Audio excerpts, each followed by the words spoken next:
What's up, Sooner fans? Welcome back to the Sooner Surge. You see the button down there. Make sure you're part of the Sooner Surge YouTube channel, as you will be uh, intrigued with all the up-to-date content and availability and information that we're going to be providing to you.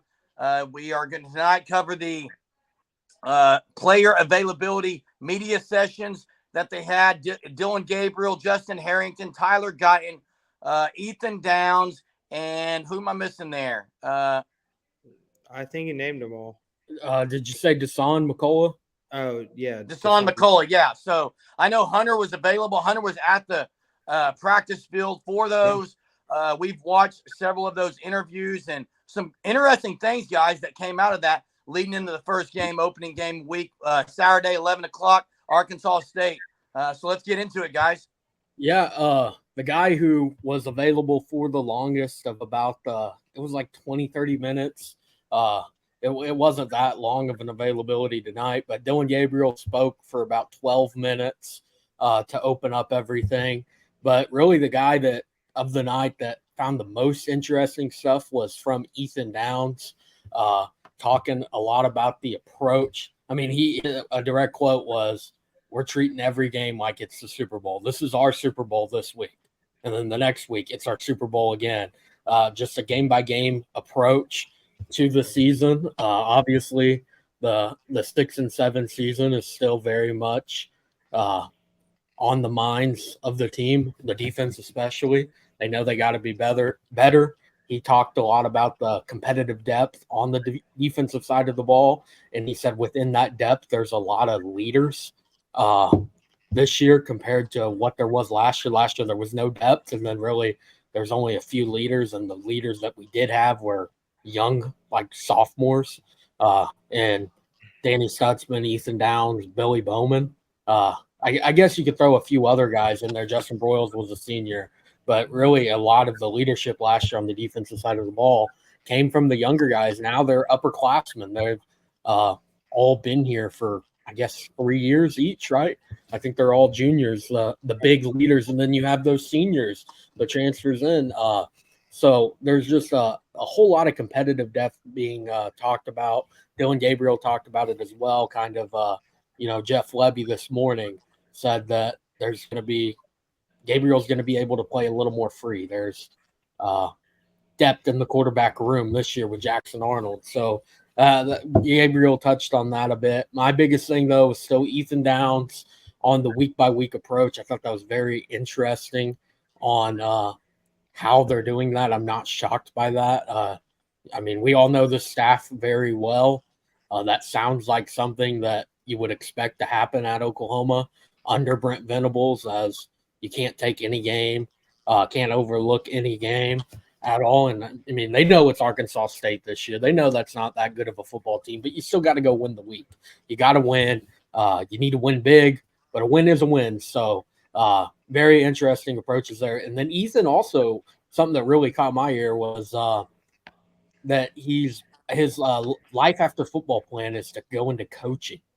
He said over the past, I guess it's 20 months since Brent Venables and co got here, he has kind of changed from wanting to do health and science exercises to coaching, getting to be around Brent Venables on the daily. You mentioned Todd Bates and Miguel Chavis as well, how they coach him, and taking the step in leadership to where he's wanting to be able to coach the younger guys right now, the freshmen in the defensive line room. And sometimes he says it's difficult. He said some of them they're all from different backgrounds, so kind of connecting with some of them is everyone's different on that. And he said, so getting to learn from Todd Bates, from Miguel Chavis, from Brent Venables on how to do that, he's really enjoying that. Yeah. For me, I think as you look at a guy who mentioned a lot about the competitive depth and the week by week approach, and that's with Justin Harrington. He's a guy that I think has finally settled into that cheetah role. And honestly, game one, first time for the game, I expect Justin Harrington to be the starter at Cheetah. Now, if you would have asked me a month ago, I would think Desan McCullough, but I think Harrington's just starting to separate himself And I just think, as you see, he was named a captain for week 1, right? He stepped up into that leadership role. And he even said this defense is a force to be reckoned with. Now, we've heard that. Brent Venables this year said he expects his defense to be on a whole nother planet, right? We've heard that from the players over and over again. Just the expectation for this defense is to be an elite defense. Some players have even said that. It's no longer going to be your lazy defense that's just awful, right, at Oklahoma. Because last year, what were they ranked? Like 108th in the country or something like that in total defense. So they were not a good defensive unit. And I think that we're going to see Justin Harrington, Danny Stutzman, Ethan Downs, Billy Bowman, Rondell Bothroyd, guys like that really lead by example day by day with their day in and day out approach to take this defense to the next level. Well, one thing that stood out to me was Dasan McCullough on his interview. You could tell he was really. It's honestly weird to see people talk that excitedly about competition in the same room you're in. To me, that tells a whole lot about the culture that's been in place. And BV's actually he's getting the culture where he wants it. I think that was telling of what McCullough said, and he said you got to be on point every day, every play at practice, because every play matters when you're going against a guy like Harrington. He actually, something I thought that was cool, he said was he's been helping Harrington a little bit on rushing the quarterback, and Harrington's been helping him on coverage. Yeah. Guys, if you want, you're combining basically those two guys together, and that's scary. That is scary what you're putting when you got those two guys together. That stood out to me. Yeah, if we're able to do that, where one starting kind of really just splitting 50-50 reps even, I mean, no one's going to complain about that. I know we've talked about it a lot on who's going to be the starter at Cheetah. You can't really go wrong. Justin Harrington's possibly the best pure athlete on the team, and Dasan McCullough was a freshman All-American last year at Indiana, and we saw him in the spring game, rush the passer, all that stuff. So the talent is definitely there. It's just a matter of picking one of them. And so the situational opportunities between the two of them really is going to, I think, take a big leap in production this year at Cheetah. Well, and Brent Venables tonight at Rudy's, he brought them up specifically, and he kind of almost said that Harrington would probably be your starter, but also said that they're basically co-starters, those two guys. Hey, he mentioned McCullough and Harrington many times at linebacker as well, just in different, in that Cheetah position, whatever it may be. Also mentioned that Pearson and Peyton Bowen would be playing some Cheetah tonight on the coaches show. Talked about the depth, just like we've talked about all summer and fall, is the competitive depth. Throughout the linebacking core, he pretty much mentioned every guy in the linebacking room. Lewis Carter, Sammy Osami, I mean, all of them. Phil Picard, I mean, he mentioned all of them as guys that are just really learning the defense really well. But one thing, and I'm listening to y'all talk, and I heard BV talk tonight. Here's I'm just going to be hold up, because I was feeling the same way last year at this time. Okay? Granted, the talent is way better this year, okay? You cannot deny it. The talent is way better. But I do remember last year kind of on a high going into the first game, and then after the first 3 games just feeling like this defense was different. Remember that? But yeah, I think it will change this year. I think it's going to be a lot different. But I'd like to see it on the field, and I think we're going to see it. Yeah, well, I would say to what you just said, Jay, one thing that is noticeably different is what's coming from the mouths of Jeff Lebby, Ted Roof, and the coordinator position, because you heard Jeff Lebby say it. We saw an article from, I think John Hoover wrote that. They are going to play 6 to 7 guys. That's different. They didn't say it last year. Wide receiver? At receiver. Okay. That was not mentioned last year. That's one difference. And then Ted Roof was the one who said, if they've earned it, they're playing. Yeah. That was not mentioned last year, because otherwise we would have seen maybe a little more of some of the younger guys. Yeah. To me, that was Venables with the culture, working that in. And we talked a little bit about last year, but I think those two things, what I heard from Lebby and what I read in that article and what I heard from Ted Roof is different than what was coming out of their mouths last year. That's just me and what I noticed. One other thing BV said, which this stat kind of blew me away, and I have to look up the exact number. It was 64 of the, I don't know how many's on the roster, 82, 70, whatever it is. 64 of the 82 are first or second year players, okay, in this system. So you got a whole bunch of new guys. But you know what that also tells me? You got a bunch of the Riley guys out of there. Okay? You have he said the ones that out of that 17 or 18 that are upperclassmen are guys that have graduated or get ready to graduate, and they have a ton of experience. And he said we don't really have an in between. We have a 1 or 2 year players, and then we have guys like Trace Ford, Bothroyd, you got Downs and Stutzman, guys that have played a lot of ball. You don't have that in between. And that was a kind of a mind-blowing stat that there's that many first or second year players. But it also tells me that I think this culture and this Team 129 is totally bought in to this program and BB, what he's preaching. Yeah, and back to the wide receiver room, Dylan Gabriel was asked tonight a few times about like losing Marvin Mims, losing Braden Willis in tight end room, and like the question was like if there was playmakers in the wide receiver room, and he talked highly of. He's like, these guys they're ready to work, they're ready to step up. You know, he said the same thing about tight end too. He said there's a lot of guys with what was the word? He said it was pretty like depth filled. I was a little shocked by that because me personally looking at the tight end room, that's the one position that if Austin Stogner were to go down, it's who steps up there. It's really unknown. That's really probably the biggest like kind of drop off of where there's not, because there's just no production. There's little experience there. A lot of the guys have dealt with injuries during their time at OU so far. So, and it's not a bad thing. The talent is there. It's just they haven't got the experience and the playing time consistently just yet. But Dylan's pretty confident in the weapons that he has through this season.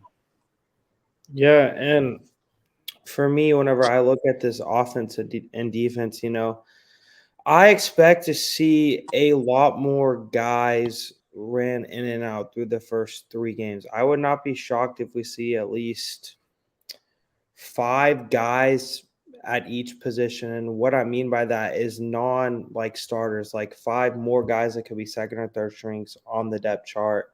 Because when you look at like Cheetah, defensive line, corner, safety, right? They're so deep at those spots, and they can plug in 4, 5, 6 guys at each of those spots to play that have the realistic possibility to play. And guys, there's 2 guys I'm going to keep my eye on this week as throughout this week progresses to see if we hear their name. And Jeremy, you're going to love me for this, but I am bought in on the Marcus Major hype, okay? That is the number one guy I am excited to see, and I would not be shocked if he gets the first carry of the season. I really would not. And I think if Marcus Major can stay healthy, we all have said it. If he stays healthy, he's going to make a major impact. It's just he's not been able to stay healthy, right? It's the same thing with Nick Anderson. If Nick Anderson can stay healthy, he's going to make huge impacts. And my second guy may come to a shock to a lot of you guys, but it was Teddy Lehman was talking about him, and Kip Lewis, okay? He's a guy that when he gets on the field, we've seen it in the last 2 spring games, even if he may be undersized, he just makes plays. And Ted Roof has said the best players that make the plays are going to play this year. So I expect to see both of those guys contribute this year. Actually, Ted Roof said if they've earned the playing time, they'll play. Okay. He actually didn't even throw the word best out there. I think they got guys everywhere that are uber talented, but I thought how he worded that was very interesting. And going back to what Jay said earlier with the older guys in the room, they're not Riley. They're transfer portal guys. For the most part, the older guys that are there are transfer portal guys. So, well, you got guys like Grimes and Downs over there. I don't know how much Grimes is going to play this year.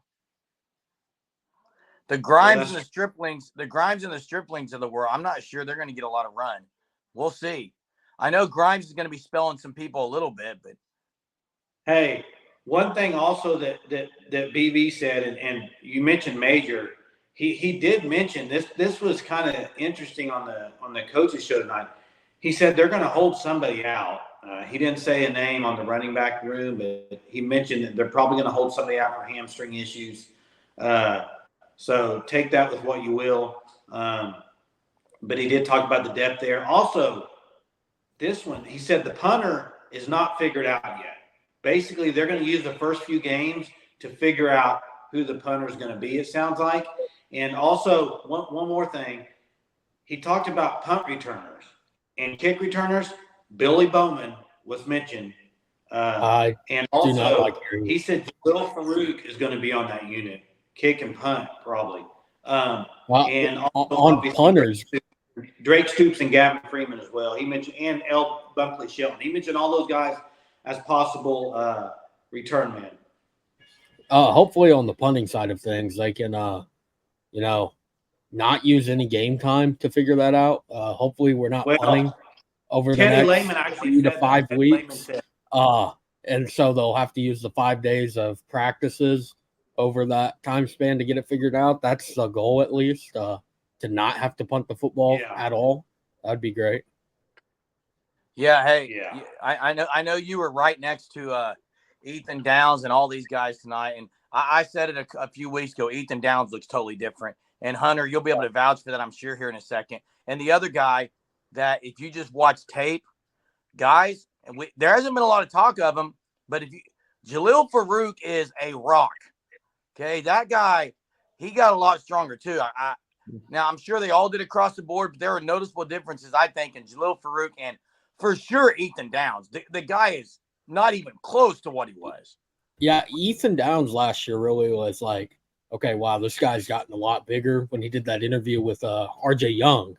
And then seeing him tonight face to face, I think he's even bigger, like noticeably even bigger. Like he was by far the most noticeable guy in the weight room this year, the off-season transformation he's made with his body. And from the sounds of it, like you can see why he's on those preseason watch lists. He's definitely put in the room in the weight room, or the work in the weight room.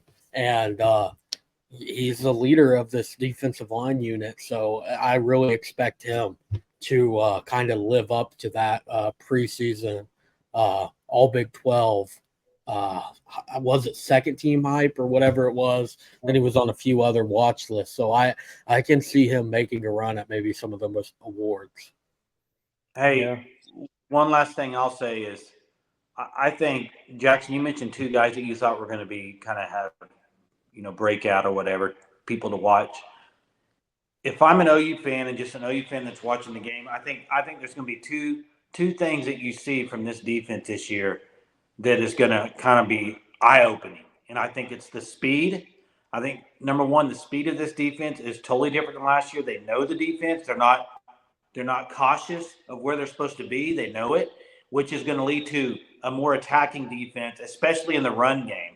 I think they're going to be coming downhill a lot. Linebackers. I mean, I heard Danny Stutzman on Eddie and Ryan Chapman this morning talking about Trace Ford and Bothroyd, and he was just like, they're making my job so much easier. I'm untouched coming in there, on run fits and stuff. So it's going to be a lot more aggressive, faster defense, because anytime you're in a defense and you learn the system and you know it and it's more just it kind of comes second hand and like natural to you, you're going to be more aggressive and you're going to be faster. Yeah, and I think with just this comfortability throughout the defense for everyone, even we've heard it for some of the first-year guys, right? There's players that are now there along to help them because they've been in the defense. So just everyone across the board feels more comfortable. And, Jason, I completely agree. I think we're going to see a much more fast, suffocating, relentless, and physical defense, as Brent Venables said when he got hired to Oklahoma. He wants his defense to play physical, suffocating, fast, relentless. There's so many other words I'm sure he's used. Yeah. But it's just this is going to be a defense that I think is going to be completely shift the narrative at Oklahoma, right? We've started to see it in recruiting. These players that are getting recruited at Oklahoma are bought in to what Brent Venables is preaching to them. Now it's time for this defense to should have gone to the field and show it. And I think Team 129 defensively is going to do some special things. Oh yeah, for sure. And the guys that we haven't even mentioned that are coming off the bench on the D line is going to be insane. But one guy we haven't talked about tonight, I think we need to before we wrap up here really quickly, since Tyler Guyton was there. Anything from Tyler Guyton, Hunter, that you could say, or anyone else that maybe stood out on the Tyler Guyton side of things? Yeah, I actually wasn't able to make it over to Tyler. He kind of got brought out right as DG was really getting into the swing of things tonight. So I stuck over listening to what Dylan Gabriel had to say. So, and by the time DG was wrapped up, Guyton was already pulled off. So he did say, I look heard some Guyton, shorter. Guyton did talk about the comfortability, like Jackson said, and just they seem more of a gelled unit, the five especially, and that they just kind of know that he didn't say playbook, but basically they know the ins and outs of everything they're supposed to know. And I just don't think they were that comfortable last year, especially throughout the season. You're moving. I mean, Guyton, this is pretty much. Is it not his first full off season as a tackle? If I'm wrong. No, I think he was brought in as a tackle last winter, so I think this is his second full. Yeah, but I think they moved him around last year a little bit. Yeah, they may have. Yeah. I mean, I may be wrong. I just think he's a lot more comfortable. Yeah. When Tyler Guyton, he was asked about his goal for the offensive line, right? He said in week 1, no sacks allowed and 7 yards per carry.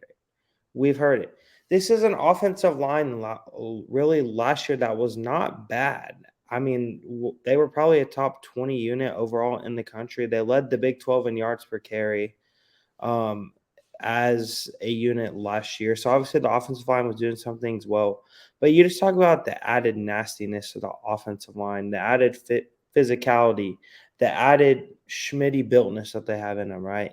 Things are going to be changed. And I think Tyler Guyton, Bill Bedenbaugh has even said he has the highest ceiling of any offensive lineman he's ever coached.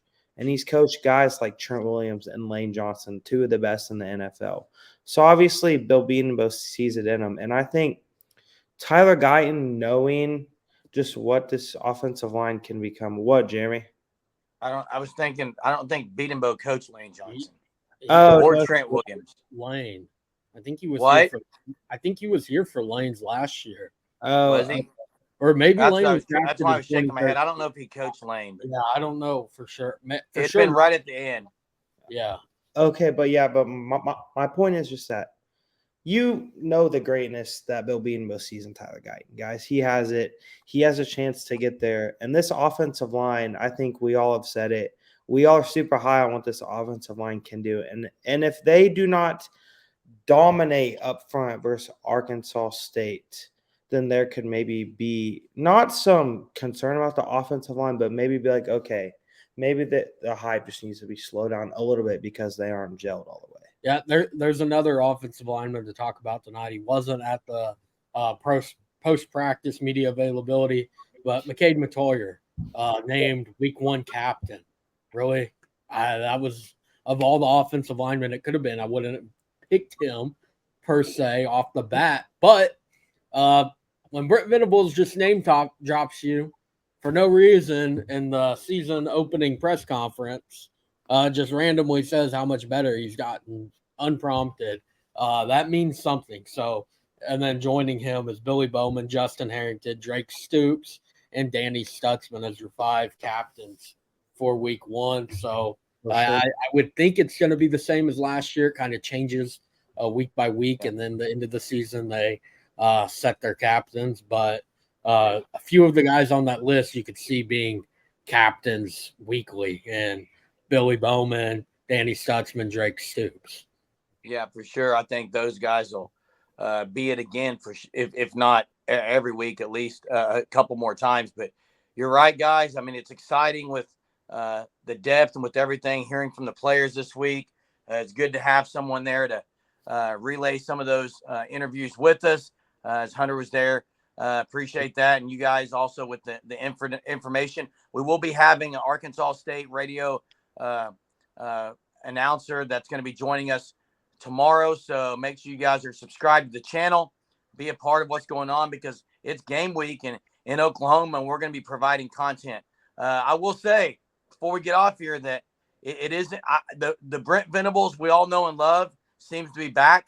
I think it's because he's got his guys there. He's ready to rock and roll with Team 129. So get on board. It's going to be exciting. Till next time. Boomer. Boomer.